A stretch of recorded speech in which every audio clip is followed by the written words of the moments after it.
고치지 못할 병은 없다. 고치지 못하는 습관이 문제다. 병원과 약을 버려야 내 몸이 건강해진다. 항암 치료는 사기다.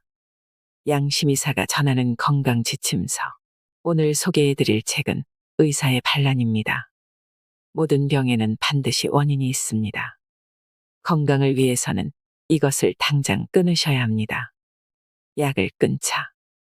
약은 우리가 건강해지는 일에 오히려 방해될 수 있다는 사실을 깨닫는 과정은 의사인 저에게도 두려운 시간이었습니다. 그런데 이게 웬일입니까? 약을 끊으면 뭔가 안 좋은 일들이 생기면서 환자가 힘들어할 것 같았는데 약을 줄여나갈수록 원기를 회복하고 힘이 생기는 것을 볼 수 있었습니다. 이게 무슨 일입니까? 한 사람에게만 일어난 일이 아니라 이 사람도 저 환자도 모두에게 똑같은 일들이 생기는 것이었습니다. 정말 내가 사람의 몸을 모르면서 이제까지 약을 처방해왔구나 하는 자괴감이 들었습니다.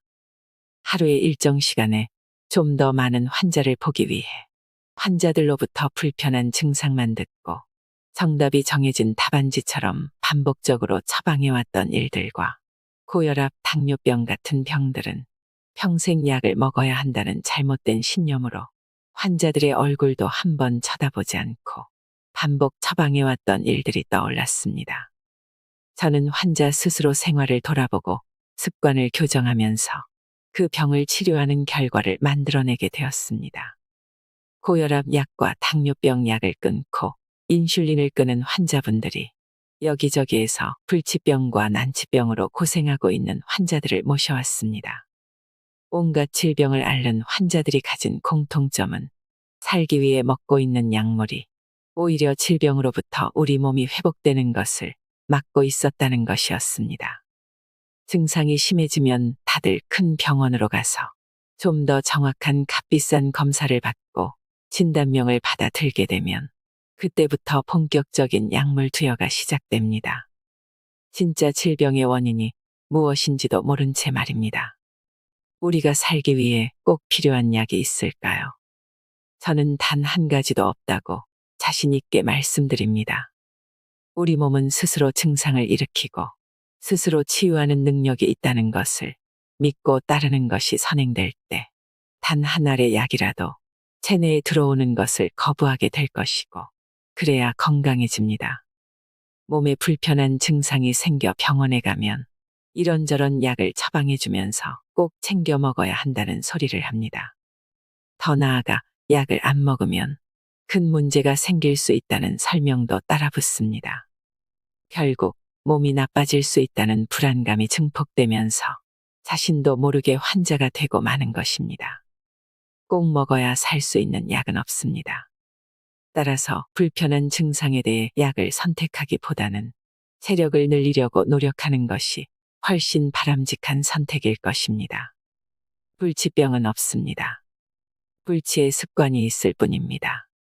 지난 겨울 진료실을 찾은 50대 후반의 남자분은 운전 일을 하는데 자주 손이 저리고 밤에는 다리에 쥐가 나서 힘들다고 했습니다. 제가 그분에게 혈압약을 드시냐고 물었더니 3년 전부터 협심증이 있어 스텐트 시술을 받았고 지금은 약물을 복용하고 있다고 했습니다.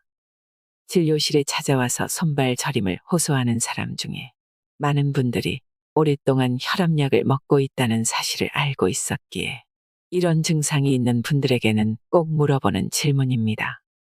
그럼 혈압약이 왜 손발 저림을 만들까요?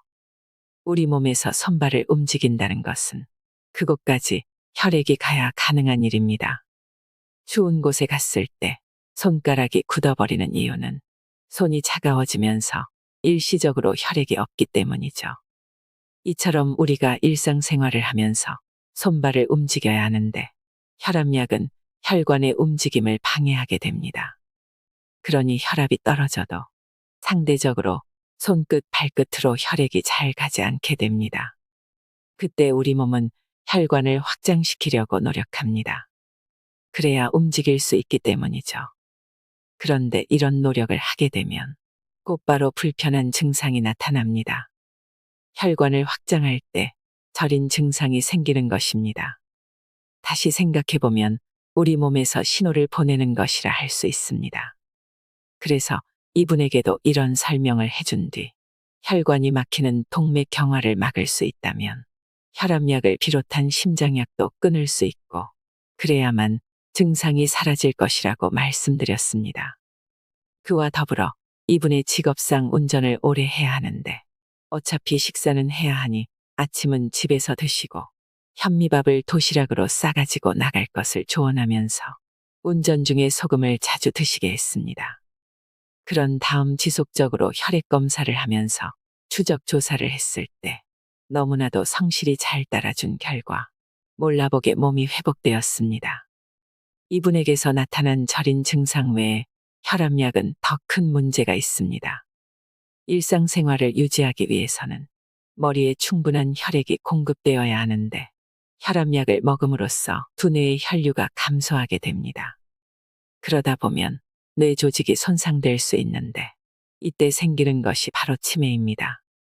기억이 가물가물해지다가 결국 자신이 누군지도 모른 채 생을 마무리해야 되는 사태가 벌어집니다. 고혈압 환자가 늘어나면서 치매 환자도 늘어나는 것은 우연이 아닐 것입니다. 혈압약을 먹어봐야 득될 것이 없습니다. 혈압이 비정상적으로 높다는 것은 혈관이 노화되고 있다는 증거이므로 혈관이 젊어질 수 있도록 생활 습관을 바꾸는 것이 건강하게 오래 사는 비결입니다. 온몸을 망가뜨리는 당뇨 합병증. 대부분의 당뇨병 환자분들은 약을 먹으면 더 이상 나빠지지 않고 유지할 수 있다는 생각에 약을 복용합니다. 그러다가 5년 또는 10년 이상 시간이 흐르면 이곳저곳에서 문제가 생깁니다. 바로 당뇨 합병증이죠. 당뇨 합병증으로 발가락이 썩어 들어가고 눈이 안 보이고 협심증이 생기는 원인은 혈관이 막히기 때문입니다. 앞서 말씀드린 고혈압의 원인과 같은 동맥경화가 심해지는 것입니다. 그래서 혈액순환이 제대로 안 될 때 막힌 혈관의 뒤쪽 조직은 손상을 받는 것이죠. 그렇다면 고혈압과 당뇨병은 다른 병일까요? 저는 그렇지 않다고 생각합니다. 두 가지 질병 모두 혈관에 문제가 생겨 나타나는 것이니까요. 혈압약을 7에서 8년 정도 복용하는 분들은 혈액검사에서 지방이 높게 나오는 고지혈증 진단을 받고 고지혈증 약까지 먹다가 몇 년 뒤 당뇨병 판정을 받는 경우가 많습니다. 그러다 보니 약은 어느새 한 주먹이 되어버립니다. 고혈압으로 심장내과에 가서 약을 받고 당뇨병으로 내분비내과에 가서 약을 받으니 약봉지가 늘기 시작하는 것이죠. 또 이때쯤 되면 하나둘 문제가 생깁니다. 눈이 침침해 안과에서 약을 먹고 전립선에 문제가 생겨 비뇨기과 약을 먹고 신장에 문제가 생겨 신장내과에서 약을 먹는 일이 생기는 것입니다. 그런데 이렇게 많은 약을 먹으면 건강해질까요? 약의 종류는 자꾸 늘어가는데 몸에서 힘이 날까요? 전혀 그렇지 않습니다. 약은 많지만 먹으면 먹을수록 어딘가에서는 또 다른 문제가 발생합니다. 왜냐하면 고혈압과 당뇨병과 고지혈증은 다 같은 병이기 때문입니다. 잘못된 식생활에서 기인한 질병으로 식생활 습관을 고쳐 혈액이 맑아지고 힘이 생기면 다 해결되는 문제인데 임시방편으로 혈압만 낮추고 혈당만 낮추게 하는 약은 절대 해법이 되지 못합니다. 당뇨병의 원인은 인슐린 부족이 아니라 노폐물 때문입니다. 이런 노폐물이 많이 생기는 식사를 해왔기 때문에 발생하는 것이 당뇨병의 기전입니다. 그래서 올바른 식사를 하게 되면 당뇨병이 사라질 뿐 아니라 당뇨로 인한 합병증도 개선되는 것입니다.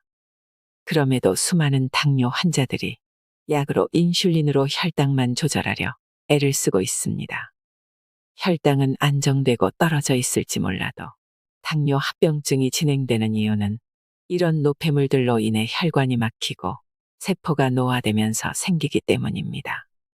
지금 이 시간에도 당뇨병을 완치하는 약은 세상 어디에도 없습니다. 아침마다 신문을 보면 당뇨병에 특효 있다는 식품 광고가 하루도 빠짐없이 나옵니다. 마치 그것만 먹으면 당뇨가 없어질 것처럼 선전하고 있습니다. 하지만 그런 식품은 어디에도 없습니다. 나의 식생활 습관이 당뇨의 원인이므로 생각을 바꾸고 식습관을 바꾸는 것이야말로 유일한 치유법입니다. 특히 당뇨병을 앓고 있는 환자분들의 식사를 보면 부드럽고 달콤한 음식을 좋아하는 것을 알 수 있습니다.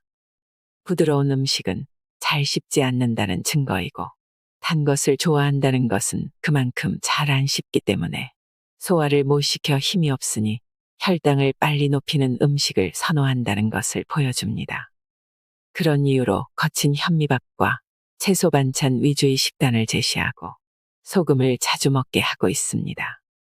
하지만 단 것을 좋아하는 분들은 처음부터 소금을 잘 먹지 못합니다. 너무 짜다고만 하죠. 그러나 소금을 가지고 다니며 수시로 먹게 하면 시간이 지나면서 소금이 달다고 합니다. 이쯤 되면 입맛이 바뀐 것입니다. 전에 먹던 음식이 너무 달다고 이야기할 정도가 되는 것입니다. 그러면 혈액 검사에서도 춤을 추던 혈당이 안정된 모습을 보이고 몸에서 힘이 납니다. 우리 사회가 너무 싱겁게 먹는 것을 강조하다 보니 밥을 제대로 소화시키지 못하는 사람들이 많아지고 그러면서 당분 섭취가 넘치기 때문에 당뇨병이 전염병 수준으로 번지고 있는 것입니다. 그러므로 충분히 간을 해서 먹는 것이 중요합니다. 저희 병원 초창기에 왔던 50대 초반의 남자분은 15년 동안 당뇨병을 앓고 있었는데 병원에서 주는 약을 꼬박꼬박 챙겨 먹었습니다. 그런데도 처음에는 혈당 조절이 되는 듯 싶다가 시간이 지나면서 제대로 되지 않아 인슐린까지 처방받아 주사하고 있었습니다. 이분을 붙잡고 당뇨병이 왜 생기는지 설명한 뒤 식습관을 바꾸자고 제안했습니다. 미심쩍어 하는 환자분에게 식사 일기를 쓰게 하고 중간중간 혈액 검사를 통해 추적 조사를 해나갔습니다. 그러면서 제일 먼저 인슐린을 끊게 했습니다. 식습관이 바뀌었는데 인슐린을 자기 용량만큼 쓰면 저혈당 쇼크가 오게 됩니다. 때문에 당뇨병 환자가 치료를 시작할 때에는 반드시 인슐린을 반으로 줄이거나 끊은 뒤에 하고 있습니다. 인슐린을 끊어야 하는 이유는 우리 몸에 있는 췌장에서 인슐린 분비가 적다고 외부에서 인슐린을 넣어주면 우리 몸의 췌장에서 분비하는 능력이 퇴화되기 때문입니다. 그래서 이분에게도 인슐린을 끊고 약도 서서히 줄여가다가 완전히 끊도록 처방했습니다. 그 결과 예전엔 만성 피로로 아침에 눈 뜨는 것조차 힘들었는데 이제는 새벽에 일어나 약수터까지 다녀와서 출근한다는 것이었습니다. 힘이 나기 시작한 것입니다. 그런데 혈당이 바로 떨어지느냐 하면 대부분의 환자들은 그렇지 않습니다. 혈당이 오르는 것을 약으로 눌러놨기 때문에 약을 끊으면 처음엔 상당히 올라갈 수 있습니다. 그런데 재미있는 현상은 혈당이 상승했는데 환자 본인의 컨디션은 좋아졌다는 사실입니다. 우리 몸이 필요로 하는 만큼 혈당을 올렸기 때문이라고 생각합니다. 결국 올바른 식사를 하면서 우리 몸의 조절 능력을 믿어야 합니다. 매일 아침마다 또는 식사 후마다 혈당을 재며 일희일비하지 말고 몸을 바꾸기 위해 차분히 노력하면 우리 몸은 자기도 모르게 건강해집니다. 이분은 약을 끊고 식습관을 바꾸면서 몸이 나아지는 것을 경험한 뒤에 이렇게 말하더군요. 지금까지 약 먹은 것이 억울하다고 말입니다. 싹 사라진 암덩어리. 간암을 알았지만 지금은 암세포가 있던 흔적만 남고 암이 사라졌다는 판정을 받은 환자분이 기억납니다. 저희 병원에서 식이에 대한 기본적인 정보를 익힌 뒤 곧장 강원도 산골로 내려가 새벽에는 추우나 더우나 방문을 활짝 열어 풍욕을 하고 아침부터 산에 올라 물줄기가 폭포처럼 쏟아지는 바위에 앉아 책도 읽고 낮잠도 자고 내려오는 길에 나뭇잎과 칠경이 민들레 잎을 따서 현미밥과 함께 식사하면서 그분은 간암을 이겨냈습니다.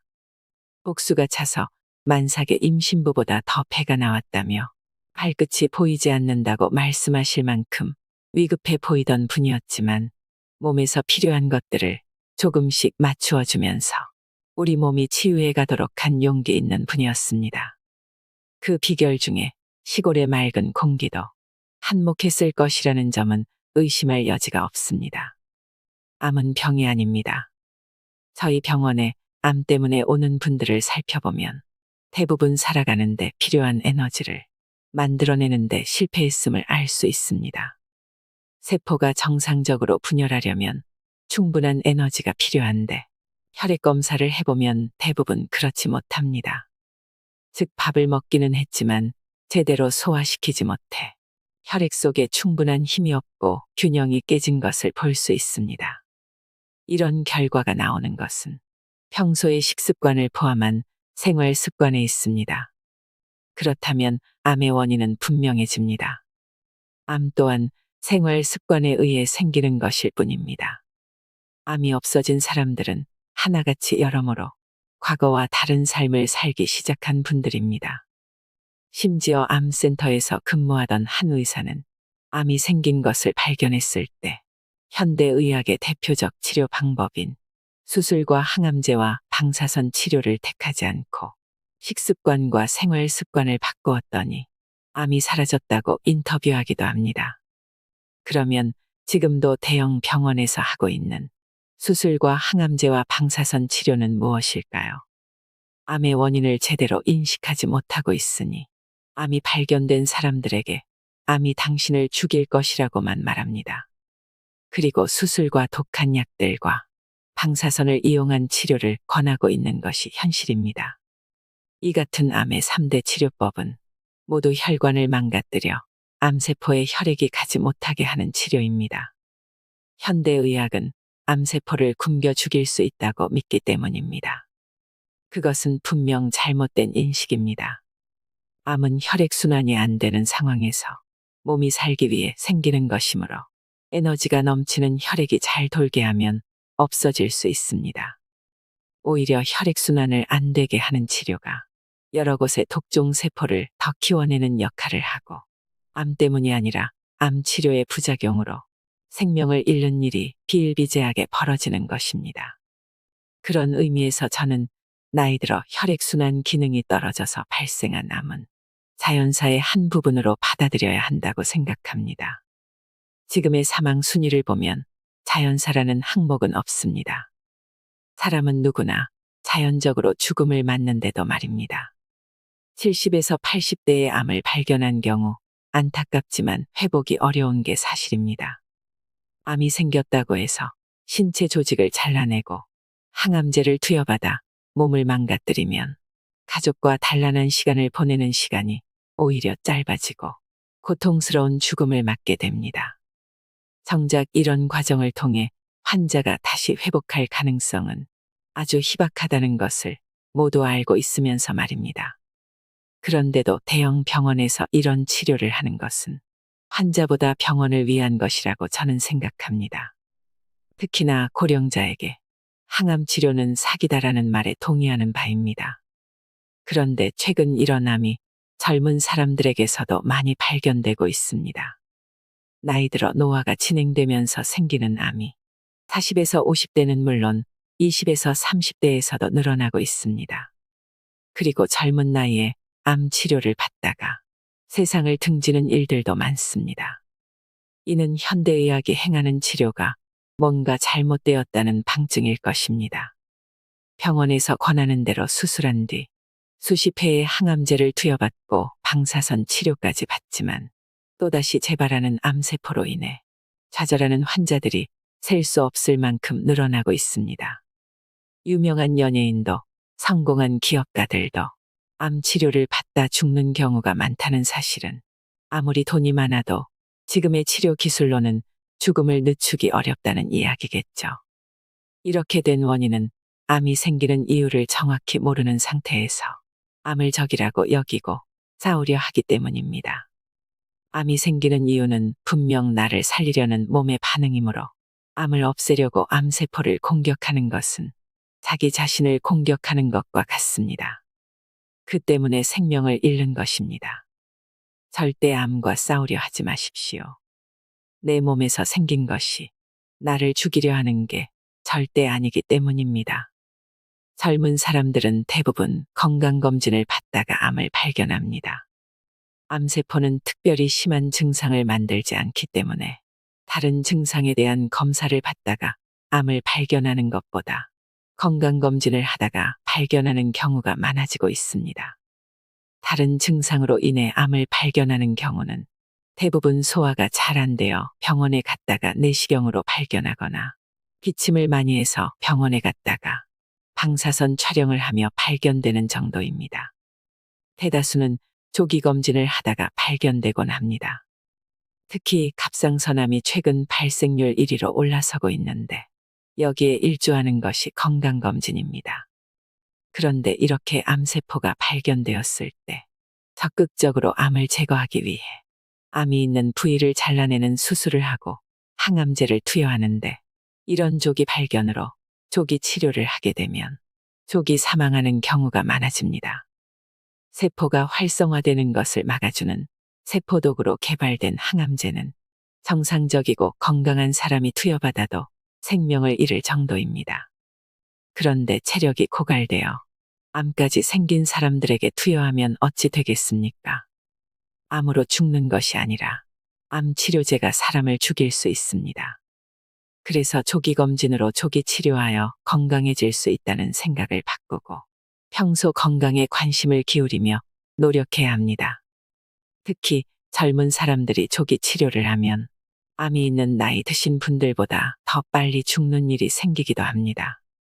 왜냐하면 젊은 나이에도 불구하고 이미 체력이 고갈되었기 때문입니다.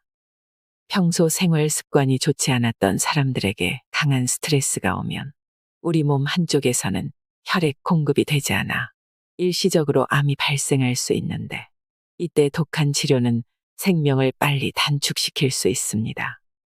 생활 습관을 바로잡고 스트레스를 이길 수 있는 체력을 높이는 것이야말로 진정한 치유가 될 것입니다. 그래야 남은 인생을 건강하게 살 수 있습니다. 암과 싸워 이기려 하지 마십시오. 건강해지면 암은 내 몸에서 자연스럽게 사라집니다. 암은 내가 체력이 떨어졌을 때 우리 몸에서 일어날 수 있는 변화의 한 부분이라고 생각을 바꾸기 바랍니다. 내 몸에서 생기는 암과 싸우려 하지 말고 내 몸을 끝까지 사랑하는 것이야말로 정말 필요한 치유입니다. 염증은 왜 생기는 걸까? 염증의 세 가지 반응은 붓고 화끈거리고 통증이 동반되는 것을 말합니다. 왜 우리 몸은 발목의 인대가 손상되었는데 염증 반응이 생길까요? 염증이 생기면 잘 걷지도 못하고 아파서 어쩔 줄 모르게 되는데 이런 불편한 반응은 날 괴롭히기 위해 생긴 걸까요? 발목을 삐었을 때 처음에는 아파서 걷지도 못하고 쩔뚝거리지만 시간이 지나면 점차 나아집니다.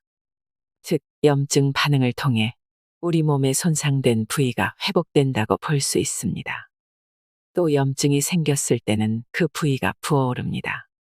부어있는 곳 안에 들어있는 물질은 무엇일까요? 대체 무엇이 들어있어서 탱탱 부어올랐을까요? 그것은 혈액입니다.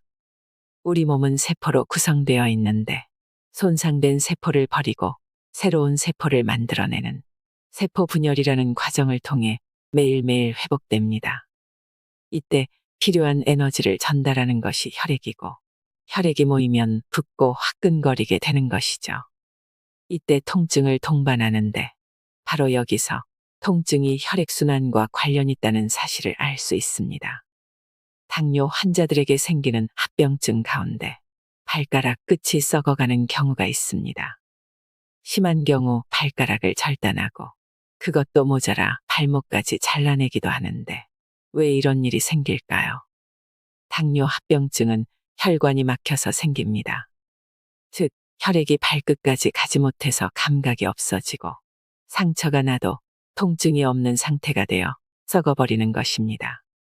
발을 따뜻하게 한다면서 족욕을 하는데 발가락이 화상으로 익어가는 것도 모르다 보니 결국 잘라내는 방법밖에 없는 경우도 있습니다. 이렇게 우리 몸에 혈관이 막히면 감각이 없어집니다. 우리 몸이 병들거나 다치면 손상된 조직에서 노폐물이 나옵니다.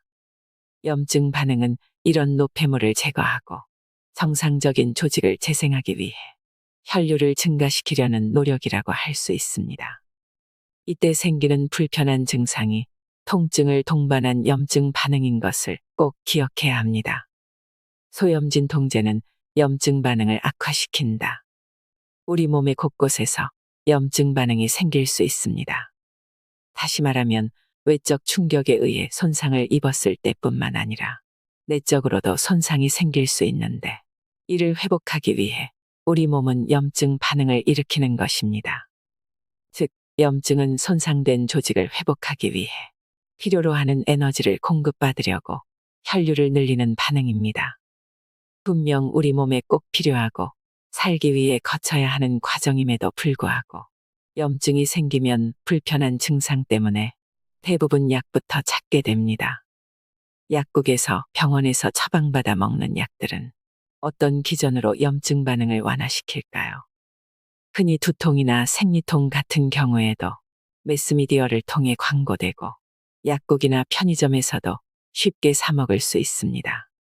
이것으로도 잘 듣지 않는 통증은 병원에 가서 더 독한 약을 처방받아 먹어야 하고 그것이 최선의 방법이라고 흔히들 생각합니다.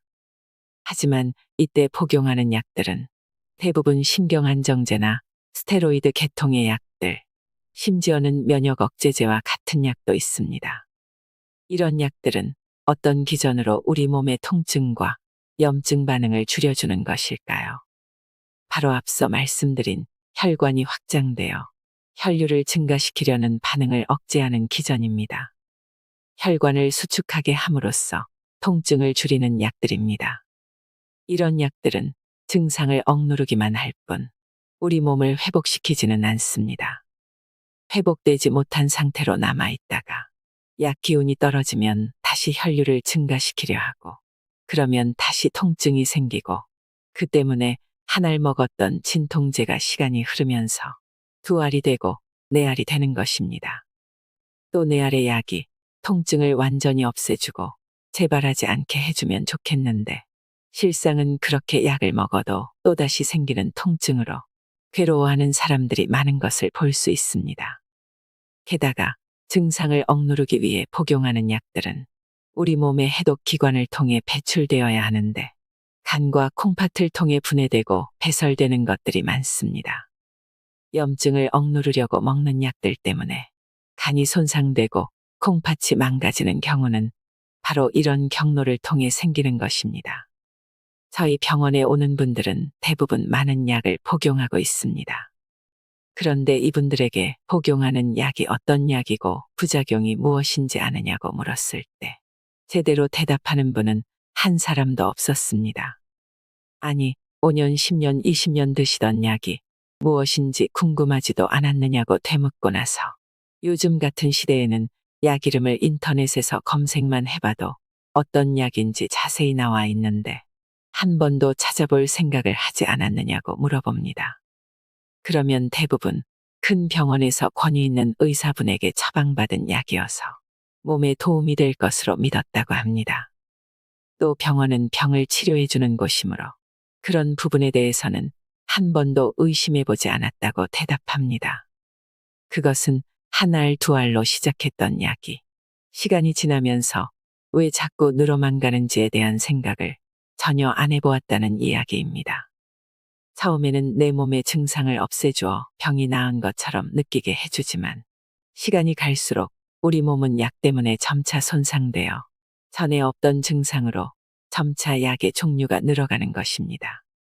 약을 먹는다 해도 결국 부위가 점차 넓어지거나 면역력이 떨어져 다른 질병에 노출되고 신장이나 간 기능 손상이 진행되는 것을 보면 약은 더 심각하게 건강을 악화시킬 뿐입니다.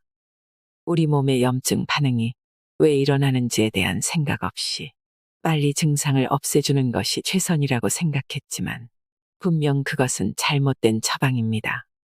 빨리 증상을 없애주는 처방이야말로 우리 몸을 건강에서 더욱더 멀어지게 만드는 행위임을 명심해야 합니다. 병들게 하고 수명을 단축시키는 식사.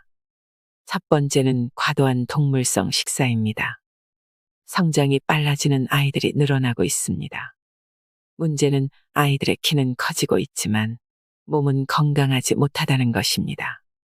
이것은 지나친 동물성 식사에 기인하고 있습니다. 빨리 크는 만큼 빨리 노화되고 있다는 증거입니다.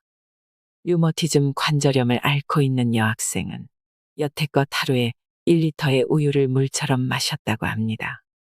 과도한 동물성 식사는 왜 문제가 될까요? 동물성 식사는 우리 몸의 대사 과정에서 많은 노폐물을 만들어냅니다.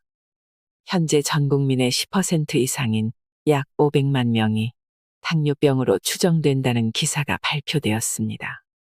거의 전염병 수준으로 번져가고 있는 당뇨병 또한 동물성 음식을 섭취하면서 노폐물이 많이 생겨 세포의 인슐린 저항성이 높아 생기는 것으로 보고 있습니다. 이처럼 건강하기 위해 자주 섭취했던 동물성 식사가 오히려 증상을 만들고 질병을 만들어 평생 약을 먹어야 하는 환자가 되게 하는 것입니다. 오늘은 회식이라 고기 먹고, 오늘은 복날이라 삼계탕 먹고, 오늘은 왠지 피곤하고 기운이 떨어져 이름난 고깃집을 찾아가면서 우리 몸은 만신창이가 되어버리는 것입니다. 두 번째는 과도한 당분 섭취입니다. 매일 먹는 식사에서 충분한 힘을 얻어야 되는데 현대인들은 제대로 소화시키지 못하는 경우가 많습니다. 이럴 때 빨리 힘을 내게 해주는 음식을 찾게 됩니다. 그것이 바로 빵 같은 밀가루 가공 음식이나 설탕이 들어간 믹스커피, 음료수 등의 부드럽고 달콤한 것들입니다. 게다가 식사를 마친 뒤에도 후식으로 과일 등을 과도하게 먹습니다. 먹고 나면 기분이 좋아지고 잠시 피곤함을 잊게 하면서 힘을 내게 하지만 당분 섭취의 위험은 바로 저혈당증에 있습니다. 빠르게 상승한 혈당은 인슐린 분비를 촉진시켜 지나친 인슐린 분비를 유도하고 분비된 인슐린은 혈당을 빨리 떨어뜨리는데 이때 우리 몸에 뇌 기능에 무리를 줍니다. 게다가 과도한 당분 섭취는 소화 흡수를 담당하는 장세포에 손상을 줍니다. 이는 주로 과일에 많이 들어있는 과당 때문에 일어나는 것으로 알려져 있는데 장누수 증후군과 같은 현상을 만듭니다. 그 결과 노폐물들이 체내로 들어와 온갖 질병을 만들기도 합니다. 진료실을 찾는 환자들에게서 공통적으로 나타나는 과도한 동물성 식사와 과도한 당분 섭취, 두 가지 식습관만 바꿔줘도 불치병이고 난치병이었던 만성염증성 질환이 완치되고 건강을 되찾게 되는 것입니다. 과도한 설탕 섭취를 막기 위해 필요한 것이 좋은 소금입니다. 하지만 자꾸 싱겁게 먹어야 한다는 주장 때문에 문제가 풀리지 않고 있습니다. 소금 없이는 아무리 좋은 음식을 먹어도 소화를 시키지 못해 에너지를 만드는데 문제가 있습니다. 좋은 음식을 먹어도 힘이 생기지 않다 보니 당분 섭취에 탐닉하게 됩니다. 우리 몸에서 충분한 에너지가 생긴다면 설탕을 멀리하게 됩니다. 바로 이것이 입맛이고 습관입니다. 온 국민이 싱겁게 먹어야 한다고 외치면서 모든 요리에 설탕이나 감미료를 넣고 새콤달콤한 음식을 맛있다고 먹어댄다면 앞으로 많은 사람들이 질병에 노출될 것은 불을 보듯 뻔합니다. 진료실을 찾는 분들에게 처음 상담을 할 때 어떻게 식사해야 하는지 설명하면서 설탕의 위험에 대해 몇 번이고 강조합니다. 그리고 당장 집에 가서 찬장과 냉장고에 있는 식자재부터 정리하라고 요구하는데 이때 설탕은 어떤 형태라 하더라도 다 버려야 한다고 꼭 이야기합니다. 그렇게 이야기하면 어떤 어머니들은 우린 설탕을 잘 안 쓴다고 대답하시는데 집안에 매실 원액이 있냐고 물으면 대부분 해마다 직접 만들어 쓴다고 대답합니다. 매실뿐 아니라 효소라는 미명하에 산야초와 복분자, 오미자 등 다양한 재료로 설탕 절임을 하고 있습니다. 이제부터라도 설탕은 모두 버려야 합니다. 아까워하지 마십시오. 설탕이 들어간 음식이 집안에 있으면 그 음식을 만들기 위해 들어간 비용의 몇 배 이상으로 치료비가 들 뿐 아니라 건강하지 못한 몸 때문에 여러 가지 기회비용이 생깁니다. 좋은 소금을 충분히 먹자. 우리가 섭취한 음식이 장에서 천천히 흡수되고 혈당도 천천히 올라갔다가 천천히 떨어진다면 저혈당증에 빠지지 않을 것입니다. 하지만 우리가 어떤 음식을 먹느냐에 따라 이 과정은 많이 달라집니다. 혈당을 빨리 올리는 음식으로는 흰쌀밥, 밀가루 음식, 가공식품, 패스트푸드, 음료수 등이 있습니다. 이런 음식물은 우리가 저혈당증이 되어 머리가 막지 못하고 기운이 빠지고 정서적으로 불안정할 때 특히 더 당기는 음식입니다. 흰밥으로 점심을 빠르게 해치우고 식당 입구에 놓여있는 믹스커피나 사탕을 물고 나와도 오후 3시경이면 머리가 무거워지고 다시 피로감이 크게 달하는데 그럴 때 달콤한 간식이나 믹스커피 한 잔으로 몸을 다시 가동시킵니다. 이런 분들은 달콤한 음식에 중독되는 경우가 많은데 흔히 탄수화물 중독이라고도 합니다. 이 같은 식습관이 계속되면 혈당을 조절하는 췌장이 과로하게 되어 당뇨로 발전할 수 있고 심한 경우 췌장암으로 진행됩니다. 최근에 밝혀진 사실에 따르면 이런 식습관은 혈당만을 에너지로 쓰는 뇌에 충격을 줄 수 있어 뇌 기능이 저하되면서 건망증이나 조기치매, 파킨슨병 등으로 진행될 수 있다고도 합니다. 이런 식생활을 바꾸기 위해 필요한 것이 좋은 소금입니다. 소금 섭취가 이렇게 질 낮은 단맛에서 우리의 입맛을 바꾸고 우리 몸을 건강하게 만들어줄 수 있습니다. 좋은 소금으로 간을 해서 밥을 짓고 반찬을 만들어 먹기 시작하면 단 것은 자연스레 멀어집니다. 이제부터 집안의 소금을 바꾸고 자연 소금으로 충분히 간을 해서 음식을 만들어 먹어보십시오. 물을 일부러 먹지 말자. 언제부턴가 하루 8잔의 물을 마시는 것이 좋다고 하여 많은 사람들이 따라하고 있습니다. 우리 몸에서 하루에 배설되거나 증발되는 수분의 양이 약 2리터이므로 이 정도의 물을 공급해 주어야 한다면서 말입니다.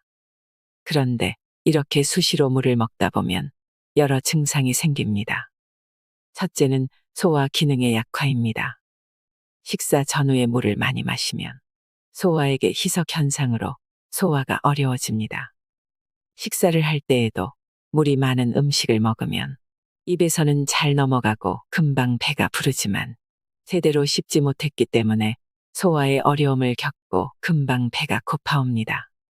그래서 식사할 때에는 될 수 있는 한 물을 멀리해야 합니다. 둘째로 물을 너무 자주 마시면 소변을 많이 보게 됩니다. 어떤 분들은 소변 색깔이 맑아야 한다면서 물을 많이 마시기도 하는데 소변은 노란 것이 정상입니다. 소변에서 그냥 물이 빠져나오는 것이 아니라 노폐물만 빠져나오면 되는 것입니다. 우리 몸의 콩팥에서도 사구체를 통과했던 물과 노폐물이 소변이 될 때 물은 다시 체내로 흡수되어야 정상입니다. 게다가 물을 많이 마셔서 밤에 소변을 자주 보는 분들이 많습니다. 즉, 야간뇨가 생기는 것인데요. 밤에 자다가 소변을 보기 위해 깬다면 숙면을 취할 수 없어 아침에 일어나도 피곤함을 느끼게 됩니다. 절대로 자다가 소변 보는 일이 생기면 안 됩니다. 그러기 위해서는 마시는 물을 줄여야 합니다. 또 물이 많은 음식, 즉 생채소나 생과일도 줄여야 합니다. 그러면서 소금 섭취를 늘려주면 우리 몸이 수분을 저장하는 능력이 좋아지면서 자다가 깨는 일이 없어집니다. 셋째로 물을 많이 마시면 몸이 차가워집니다. 우리 몸에 불필요한 물이 많으면 체온을 올리기 힘들어지고 그 때문에 불필요한 물을 배출하기 위해 땀을 많이 내게 한다든지 설사를 만들기도 합니다. 자면서 식은땀을 흘리는 것도 같은 이유입니다. 몸이 차갑다고 생각되는 분들은 물부터 줄여보십시오. 그러면 좀 더 따뜻해지는 몸을 만나게 될 것입니다. 우유는 완전 식품이 아니다. 현대인들에게 완벽한 식품이 무엇냐고 물어본다면 우유라고 대답하는 분들이 꽤 있습니다. 그래서인지 태어나자마자 모유 대신 분유로 시작하거나 모유와 함께 먹는 아이들이 많고 나이 들어서도 골다공증을 예방하기 위해 뼈를 튼튼히 하려고 우유를 드시는 분들이 많습니다. 우리나라 사람들보다 훨씬 키도 크고 건장해 보이는 서양인들이 유제품을 즐겨 먹는 것을 보고 따라하면서 정부 주도하에 모든 학교에서 우유 급식을 추진해왔고 지금도 많은 학교에서 아이들의 성장을 위해 우유를 먹이고 있습니다. 그런데 아이러니한 사실은 아이들의 성장은 빨라지고 체격도 커졌지만 그만큼 질병도 많아졌다는 것입니다. 특히 아토피나 소아 당뇨 같은 병들을 흔히 볼 수 있게 되었습니다. 이렇게 원인을 정확히 알 수 없는 질병들 중심에 우유가 있을 것이라고 생각하는 학자들이 늘고 있습니다. 가장 근본적인 이유가 우유는 인간이 아닌 송아지가 먹기 위해 만들어진 것이기 때문입니다. 우유를 먹어야 한다고 주장하는 사람들은 우유에 함유된 단백질이 성장을 촉진하고 칼슘이 많아 성장기 아이에게 꼭 필요하다고 이야기합니다. 우유에는 단백질이 모유보다 많은 것이 사실입니다만 인간의 성장에는 그 정도로 필요치 않은 것이 문제입니다. 아니, 사실은 위험에서 더 큰 문제지요. 송아지는 인간과 달리 태어나면서 일어설 수 있고 성장 또한 빨라 6개월 정도만 지나면 풀을 소화시켜 덩치를 키우는 모습을 보여줍니다. 또 다른 문제는 우유의 단백질엔 모유에 있는 단백질과는 다른 성분이 들어있는데 이것이 장내에서 흡수되면 체내에 노폐물이 되어 염증 반응을 일으킨다는 것입니다. 즉, 우유를 먹으면 과도한 단백질로 인해 성장이 촉진될 수 있지만 그만큼 빨리 노화되어 질병이 생길 수 있다는 이야기입니다. 빨리 크고 빨리 늙고 빨리 병들게 하는 것이 우유의 기능이라고 생각됩니다. 때문에 지금도 광범위하게 퍼져 있는 학교에서의 우유 급식을 중단해야 합니다. 더 이상 못 먹고 살던 시절도 아닌데다 우유에 대한 환상까지 더해져서 우유가 완전 식품인 것처럼 선전하는 광고에 현혹되지 말아야 합니다. 어른들 중에는 특히 갱년기의 여성분들 중에는 뼈 건강을 위해 매일 우유를 드시는 분들이 있습니다. 이분들 또한 생활 습관을 보면 곡식을 씹어서 먹기보단 우유나 과일 같은 부드러운 음식으로 식사하는 경향이 있습니다. 매일매일의 식사를 통해 충분한 에너지와 영양소를 얻어야 하는데도 먹기 쉬운 것들로 식단을 채우는 것입니다. 그 결과가 어떻겠습니까? 제일 먼저 소화기관의 불편함을 호소하고 있습니다. 항상 속이 더부룩하면서 소화가 잘 안 되고 가스가 많이 차고 변의 형태가 좋지 않은 것을 보게 되는데 이런 일들이 지속되면 자주 피곤하고 일상생활이 힘들어집니다. 또 변비로 고생하는 분들은 우유를 발효시킨 요구르트를 먹고 좋아졌다고 말합니다. 하지만 이는 장이 건강해져서가 아니라 우유에 들어있는 카제인이라는 단백질 때문인 것으로 알려져 있습니다. 카제인은 우리 몸에 없는 단백질이므로 소화기관에서 흡수하지 않으려고 설사를 일으킵니다. 바로 이런 현상을 이용하여 약한 설사를 만들면 변비를 해결할 수 있기 때문에 건강식품인 것처럼 광고하며 장까지 살아서가는 유산균이라는 말로 현혹하는 것입니다. 변비는 유제품을 먹지 않아 생긴 것이 아닙니다.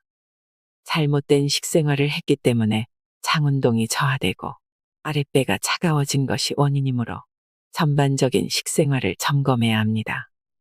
그저 우리 몸에 독소를 만들고 해로운 영향을 주는 발효유로 해결하는 방식은 결국 더 큰 질병을 만들어낼 뿐입니다.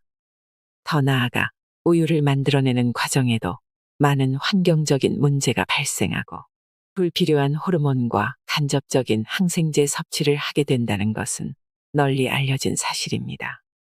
이제부터라도 우유는 송아지에게 돌려주고 저제 형태는 음식을 제대로 먹지 못하는 유아기에만 먹는 것이 인간에게 올바른 식사인 것을 알아야겠습니다. 현미밥을 먹자. 쌀의 영양은 쌀의 알맹이에만 있는 것이 아니라 껍질과 신운에도 있기 때문에 껍질이 있는 현미를 먹어야만 영양적으로 균형 잡힌 주식으로서의 기능을 할 수 있습니다. 집에서도 간단한 실험을 해볼 수 있는데 현미와 백미를 접시에 놓고 물을 부어 넣으면 시간이 지나면서 백미는 불다가 썩지만 현미는 싹이 나는 것을 볼 수 있습니다. 어떤 것이 생명이 있는 음식일까요? 우리 몸도 생명을 유지하기 위해서는 생명이 있는 음식을 먹어야만 합니다.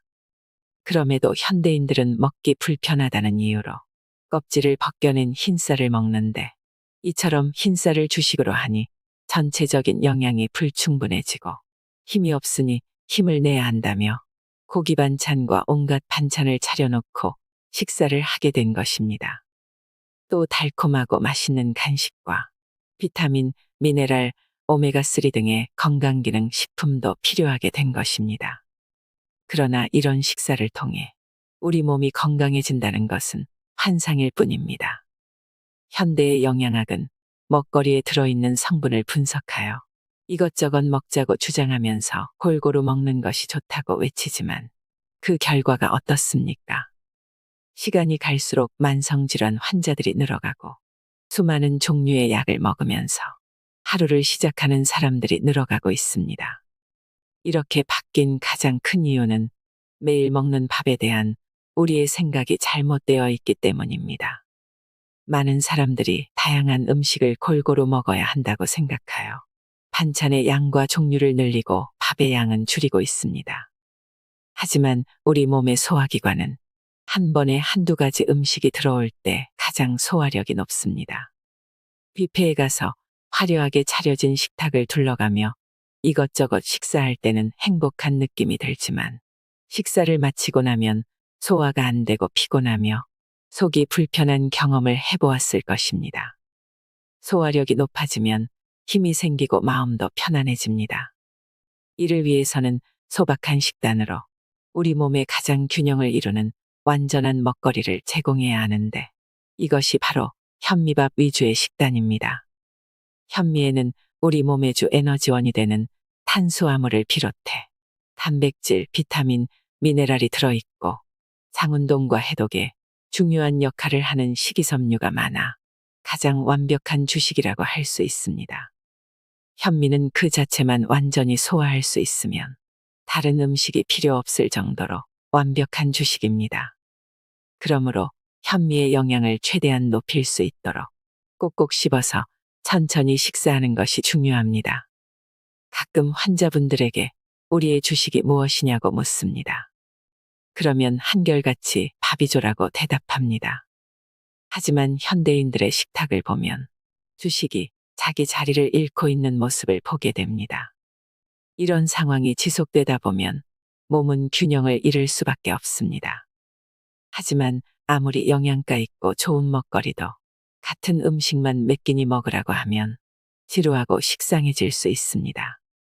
따라서 현미와 함께 현미의 소화를 도와주고 현미밥을 맛있게 먹을 수 있는 반찬을 두세 가지 만들어 같이 드시기를 권합니다.